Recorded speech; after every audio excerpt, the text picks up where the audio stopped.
Yes, yes, I think it's pretty certain now. And certainly Russian television news channels have been showing just briefly some video of Mr. Putin in a meeting with the Kyrgyz president.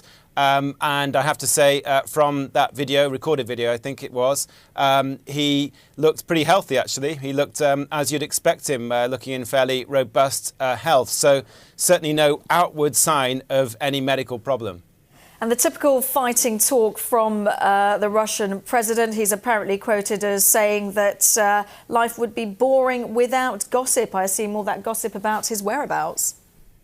Yeah, well, he's certainly created a huge amount of gossip over the past week or so with this sudden sort of strange disappearance from public view, because normally this is a man who's, he's omnipresent. He appears absolutely everywhere on the state-controlled news channels and other news channels. I mean, you see him pretty much every day on the TV, and suddenly it all went quiet, and people were wondering, obviously, what had happened. He cancelled a key meeting, and in fact it was the Kazakh presidential spokesman who said that it was because he'd fallen ill, which led to all these rumours which built up and built up the longer this went on, until there was just an absolute plethora of rumour right across the internet, some wild speculation.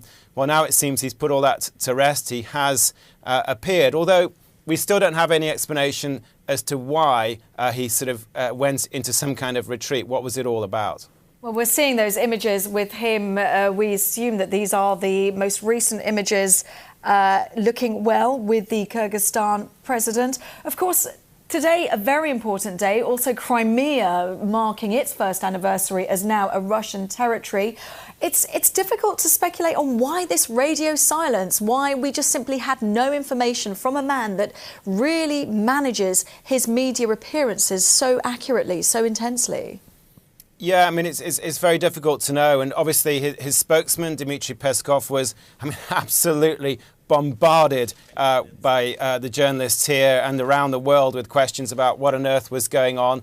He just stuck to his line, saying there was no problem with Mr. Putin. He was perfectly healthy. Everything was okay. He was at work, but would never say, well, why is he not appearing? What was it about? So we're still absolutely in the dark about that at this stage, at least.